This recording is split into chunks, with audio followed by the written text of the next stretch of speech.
We are CEOs, executives, educators, and professionals from all sectors of society who support the global expansion of betterment in the world through joy and JOYELY. I'm your host, Sheryl Lynn, founder of the Chair of Joy Experience. Together, we have developed the World Council of Joy, and our council invites CEOs and innovators from impactful organizations to the JOYELY podcast. We showcase how generous, bold, and fully engaged they are in their work and what a culture of joy is to them. Good day, everyone. This is Sheryl Lynn on the JOYELY podcast. Once again, today we have David Leach, CEO from Sin7. Very excited to have you here, David, for many, many reasons. How are you today? Thank you for having me. Really nice to meet you, Sheryl. I'm feeling great today. It's 8 a.m. here in New Zealand. 8 a.m. Good morning. Good morning. That's right. And you have 50 degrees. I looked it up. So it's a gorgeous day getting started here in September. Yeah, we're in springtime, and it's beautiful. Good for you. It's funny. Not too long ago, I did a search on the best places to live. Right, global transparency, climate change, equality, spirituality, cost of living, and New Zealand was number 3. It's a great place to live. I'm actually from Australia, but I've been here since 2006, and I've lived in London and Los Angeles as well, and I do love it here. It's like during COVID times especially, it's like having a castle with a moat around us, this big ocean around us, even with sharks in the moat, and we've got the drawbridge up, unfortunately, with COVID times happening, but we're all happy and healthy here, and we do live in a beautiful country. Good. Well, what a pleasure to meet you and have you all the way in our podcast today from around the world. So I decided to call this episode "An Expert in People Leadership" because it kept popping up in your bio, and I feel like the difference between you and many other leaders in the world is you have this thing down. So I'm going to get to my first question. Are you ready? Okay. Hope I live up to expectations. Let's go. All right. So my first question is, and then we'll get in a little bit more to your bio. I want to get into all of that, but I want to kind of set the stage for what's happening today on our JOYELY podcast. So you said that you are growing super quickly at Sin7. So you're hiring the true people person to be your energetic global senior HR business partner based in Auckland. So tell me, who developed that title and what that means to you? We work on some of our job titles together, but we're like a modern, young, and fast-growing software company. So we're looking to appeal to the less formal people. We don't wear shirts and ties most of the time. This is dressed up for me, actually. Like, even though I'm the CEO, I'm a t-shirt wearing, jeans wearing guy. And some of our team would probably wear jandals, or they call jandals in New Zealand, but thongs to work. Yeah, so I think that's why we're looking for that sort of person that can bring a lot of energy and bring themselves to work. I just want to give you a quick quote that I found in relationship to that. And that is, remember that the greatest gift you can give the world is your presence. Working on the energy you emit to other people and to the world elevates the consciousness of humanity. So I just want to thank you for being that person in corporate America or corporate business in general, and for raising the energy and the vibration of joy, or living joyily, as what we're doing here on the Living Joyely podcast. So amazing. Yeah. Well, I do think energy spreads. Positive energy spreads. Unfortunately, negative energy spreads as well. But yeah, it's the job of a leader sometimes to create the energy, because internally in a company, it has to come from within. Otherwise, where else does it come from? I get my energy often from our customers. I really enjoy our customers and conversations with them and learning about their business and their customers. And that's a sort of try to develop energy inside me, and then I pass that around and fire people up. Pretty amazing. You've been called a high potential leader. Where did that come from, and by whom, and why you? Oh, high potential leader. Probably, I've always worked in fast growing companies, and I've climbed the ranks from, I was a software developer in my 20s, and I've just sort of climbed the ranks horizontally, going into services roles, support roles, sales roles, and slowly getting up into people leader roles. My first people leadership role was about 10 years ago. And I think it's probably a life of learning is one reason why that label might come up. And I'm reasonably savvy on tech, like the tools you use. And there's a concept I have of disciplines in the workplace of how to become a great employee, not just a great leader, but how to be a great employee by having these set of disciplines.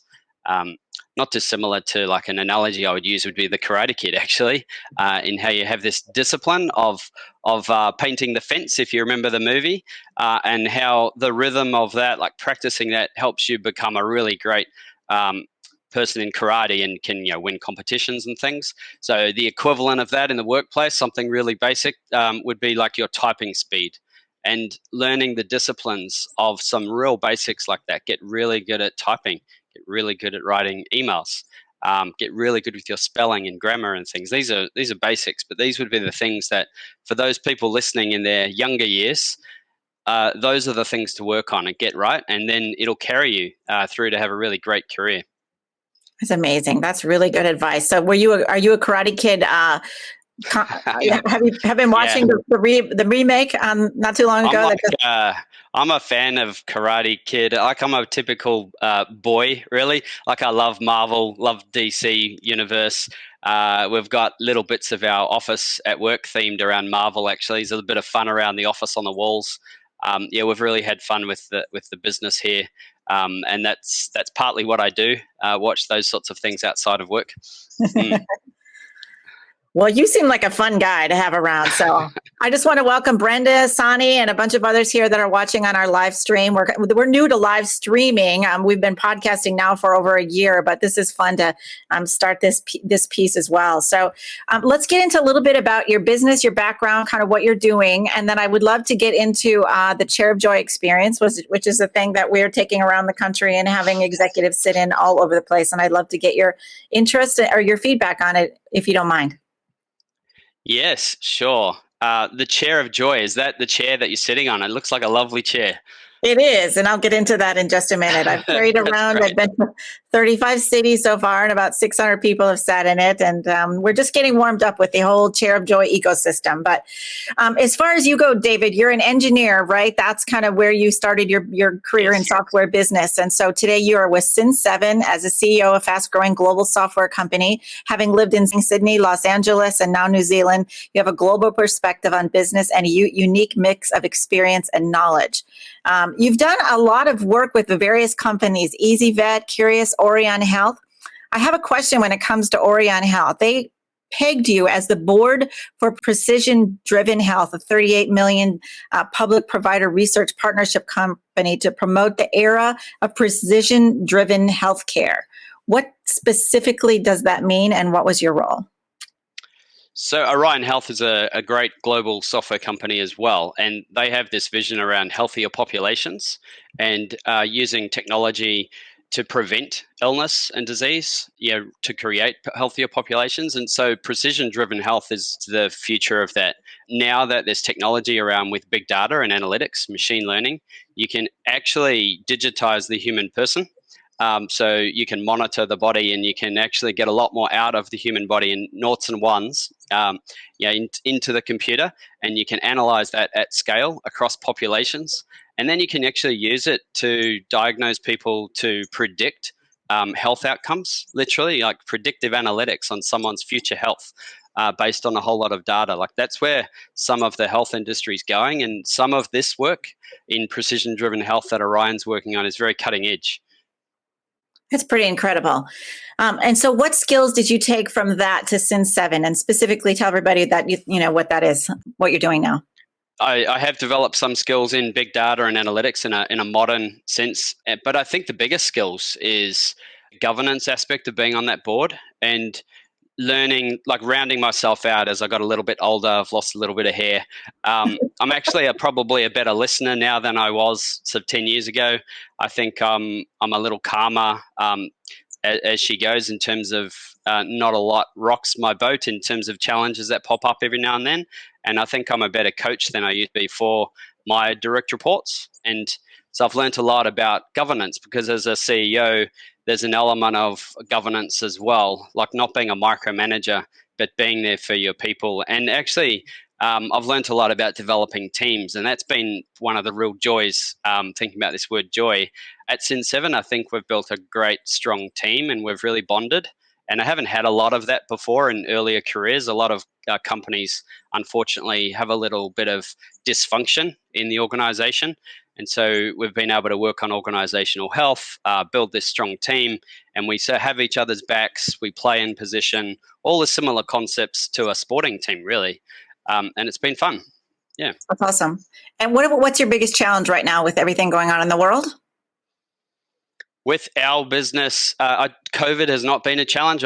We're fortunate. I can't say it's my talents. It's just the way it is. Like, our customers are in this e-commerce field, and so we've done really well, and so have our customers. So that's not a big challenge for us. I think what the challenge is for us is things like retaining our staff is interesting, and attracting new staff, because here in New Zealand, for example, the borders are shut because of COVID. So there is an indirect side effect of COVID, that with the borders shut, there's a supply shortage. And in my reading, this is happening around the world.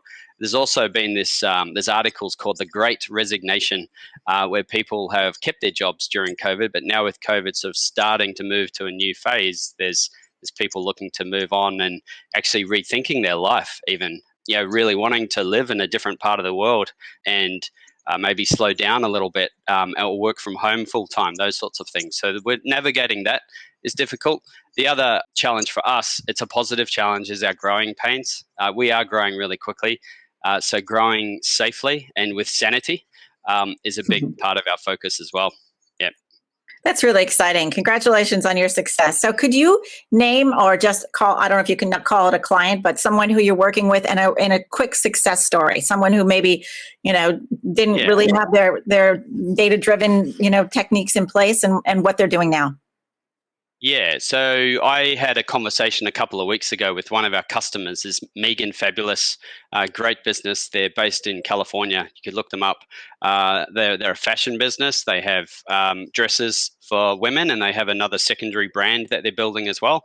So they're like a modern day product seller. They sell on lots of different sales channels like Amazon and other channels online. They have their own .com website as well with their shop front. And then they have these technical integrations. I'm going to try not to go too technical on you, but they have these other integrations so they can sell their fashion products in stores. And it's a digital exchange between the store and themselves for buying and selling goods. And then they advertise on Facebook ads, Google ads. They have nearly 100,000 followers on Instagram.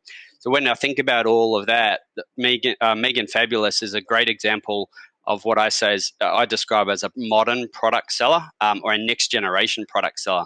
Like, they're really savvy.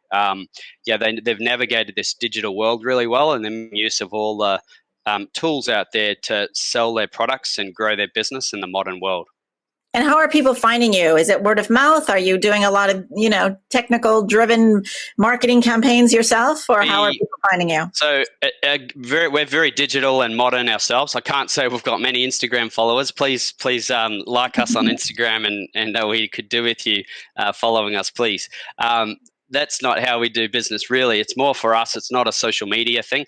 We're on a lot of review sites. You may have heard of Capterra, G2 Crowd, and there's a number of others that people find us on those review sites.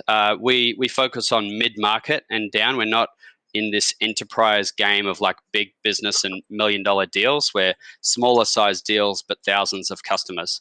And then also for us, we do Facebook ads, Google ads. And on top of that, SEO is a big focus, the search engine optimization with our website. Yeah. Very good. Thank you for that.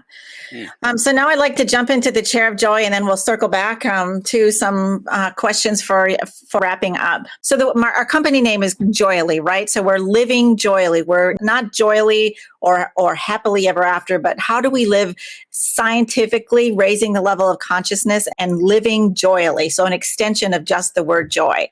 I think the mind is really the control center of the body. Would you agree? Yes. Yes, absolutely it is. Yeah, and having a little bit of the discipline word comes to mind, like a little bit of discipline, so the mind controls the body, not the Right. The status of this center affects 100% of our function, both spiritual and health wise. And so if that's true, then why often is living joyily on the back burner, or something, some of the fun and some of the experience that you talked about, really one of the things that's put off, you think? And I don't think so much in your company, but in general, what would you say to the corporation or executives that are listening in today about how important that is? I could answer this in a few different directions, but what comes to mind is it's really important these days. I love what you're doing. The idea of spreading joy and making workplaces a happier workplace is really good. I think it's really important to focus on organizational health. It's foundational. People see what happens at the exec layer and the senior leadership layer, and you need a team, like a functional team. Trust is really important. All of these things, but equally, like mental health, I think is on the rise, and I think that's something. Unfortunately, although I'm in the technical field, my opinion is technology has contributed to that, like the speeding up of the world. People aren't slowing down. They don't have the time for reflection. They have less time for exercise and less time to sit in the sun and read a book, kind of thing. Yeah. So I just did 10 miles on my bike today. How about you? What did you do? Awesome. Well, I got up at 5:30 a.m. and did a 5 kilometer run. So that was good in the dark. Yeah. So not quite 10K. You're beating me so far, Sheryl. Well, that's okay. My point is that, you know, we can sit at the computer all day long, or we can make conscious decisions like we just talked about how to put our spiritual, you know, mind, body, and you know, health on the front burner. So just to further that a little bit, I think it's important then, and why we're doing what we're doing, to give people a reason or a tool to get us off autopilot and get our mind drawn back into the productive positivity with using the law of attraction. So my job today with you, David, I would love to have you press some buttons of optimism, inspiration, and start firing up some joy. And we're going to do that with a chair of joy. So here we go. Finally, a better way to hold your phone. Introducing Steady Straps. Made here in the USA, Steady Straps are high-quality, flexible straps that adjust to hold virtually any phone comfortably and securely. Steady Straps are washable and come in a wide range of colors and styles. See them all at SteadyStraps.com. Because they're so visible, they're the perfect promotional item to advertise your company message or logo. Learn more at SteadyStraps.com. That's SteadyStraps.com. Here we go. This is not a closed-eye experience. We do it in corporate all over the place. So we don't need to, you know, tap into the whole meditation principles and woo-woo kind of thing. So here's what I want you to do. Just put your feet on the ground and imagine your whole team doing this too, not just you and me. But put your feet on the ground. And I want you to see if you can think about for a second where, if you could point to a chair of joy, if you're in your office or in your home, where would your chair of joy be? Just, could you call it out for me? If you could go sit down quietly somewhere, where would that be? For me, it'd be in our backyard. And I literally did this. I had a chair right in the backyard, just by the garden. It's a quiet spot. The sun was out. I sat there most days, just in my quick short lunch break. Just to sit and enjoy the sun and be amongst the garden there. That's awesome. Are you at home these days as well? Yeah, we're in lockdown right now. With COVID, we've done really well as a country, but with this Delta variant, it's hit us again. So very strict lockdown. Yeah. So I am at home right now. Good to know. So imagine that you're sitting in your chair of joy and everyone else in your corporation is also sitting in their chair of joy, and we're all doing this together. So it's very simple. I just tell people, if your feet are on the ground and you can look around and see what you see and hear what you hear for more than 10 or 15 seconds, you're probably already in a meditative state. This is the silence mode, right? This is an opportunity for us to just close this and let our ears do some listening. So if you could name one thing that you're seeing in your chair of joy, what could you actually see physically? See the garden, and the sky, and the clouds. Yeah. And what do you hear? The birds. We have a lot of nice birds around here. So that's mostly what I would hear. Sounds beautiful. Beautiful, beautiful. And then I always like to give an analogy. When 80,000 thoughts are popping in and out of our head all day long, think of them as fish. Like, take a deep breath right now and just kind of let the fish start swimming underneath the water. And it's like, let them solve some of the issues and maybe produce some inspiration for some additional outcome. And maybe us running so fast, maybe that would help a little bit. And the second part is really fun. One more deep breath. So I like to say an ocean wave breath in. So 6 seconds in, 6 seconds out. And I want to see if, David, you can tap into one of your most joyful moments of your life. So when things were kind of all working out for you and you were feeling really great, the first thing that comes to mind, it could be simple this morning or when you were a little guy or anywhere in between. It's a great question. I think it would be in the South Island of New Zealand last summer. We did a really long ride with our kids. We tend to do these very active family trips. I've got 3 kids. And so my wife and our 3 kids are doing this long ride. And then, middle of the day, the sun's out. There's beautiful snow-capped mountains around us, no other people around. And it's a 300-kilometer ride over 5 or 6 days. And that was really awesome, really special. And how long ago was that? Just a year ago. Very cool. Very cool. Yeah. All right. And one more. So just let that memory kind of resonate from your head to your toe as you're sitting quietly in your chair of joy, and think of the kids and the long ride and the snow-capped mountains and, just finally taking some time to get away. And then one more deep breath in. Another time and another place. Could have been this morning, could have been a long time ago, but when things were just really working out for you. Something come to mind? Yeah, I think if I was doing something work-related, a moment like when I was up in Boulder, for example, just before COVID hit, spending time with our US team up there that we had just hired, and having a good time after work over a couple of beers and dinner together. Yeah. Boulder, Colorado? Yes, Boulder, Colorado. I love Boulder. Our US head office is in Denver, and I'm owned by a private equity firm based in Boulder. Yep. Very cool. That's really exciting. I love Colorado. In fact, I just got our headquarters in Centennial, Ohio, in Colorado. So Centennial, Colorado. Excellent. So, okay. All right. Also let that moment kind of resonate from your head to your toe, being in the USA, Colorado, Boulder, good time, dinner, beers with the people that are serving each other. So amazing. If you could come up with one connecting word to connect both of those memories. So the snow-capped mountain and the dinner with your colleagues, what word would you give it?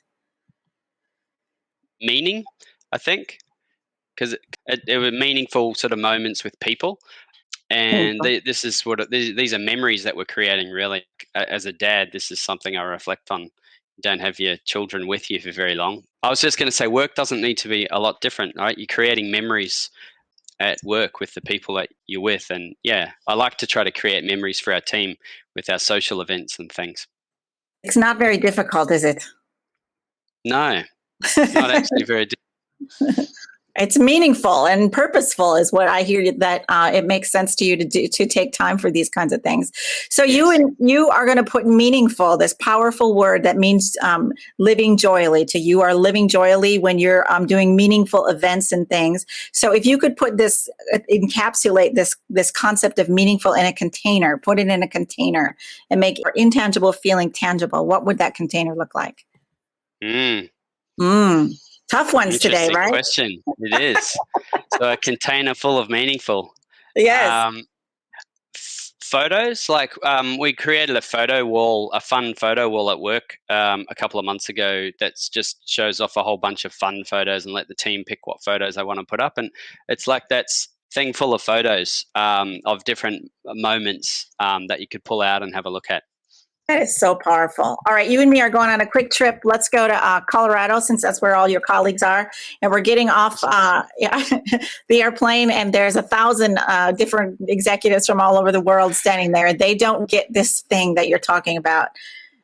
You are rare. Like, I get why they called you out as a high potential leader, and that you're driving your teams by being, putting people first. So what would you say to them? Because they don't get what it is that you're doing.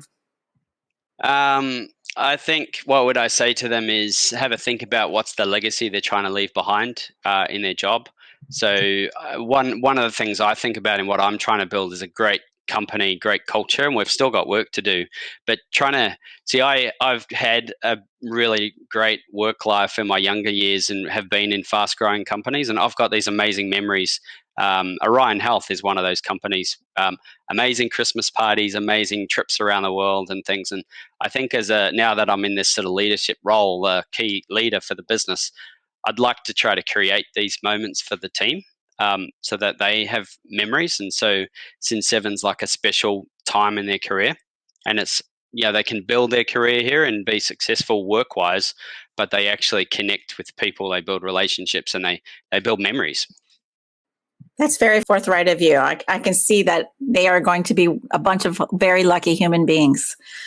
So I'm just curious, what we did was basically that last part was what most CEOs say out loud that they have to hear themselves. It's like, oh yeah, I didn't think of that maybe I should, and that kind of thing. So, but you are, way ahead of the game by doing what it is that you're doing, and your team gets to benefit from it. So feedback, I'm just looking for feedback on the Chair of Joy. What if all of your employees and teams did this a couple of times a day, where maybe you don't have to spend a bunch of money and create new memories, but to actually tap into what's already there? How do you think that might affect productivity and outcomes and, even retention and, production? What do you think? I think it would show them that we care. I think it would help them slow down for different moments to reflect, and I think they would focus more. I think it would improve their concentration. So when they do work, there's an intensity to it, so they don't have the distraction, noise that's going on in their head. I think their mental health can improve, and that can improve productivity and things. So a number of benefits. I would have thought. I like the idea. We push one-on-ones, like we really ask our leaders to do a fortnightly one-on-one with the team, and we don't want them to be operational conversations. It's a conversation about the person. So it's like injecting a little bit of this into those one-on-ones is the sort of thing we could do. I know that's not every day, but it's the practical kind of thing we could be thinking about doing. So would you say that you raise the vibration of this emotion called joy in your body today? Yes, it's been a great conversation. Thank you. Yeah, and I'm just still in the conversation with everyone about what that could do for an entire team if we did it. So I appreciate your feedback on that. So back to Sin 7, is there something that we need to know, or somewhere to find you, or how can we best work with you? Well, if you've seen Shark Tank, some of those businesses have joined us as customers. Tipsy Elves, the funny Christmas sweaters. Have you heard of them? Mm-hmm. They're one of our customers. They're a customer.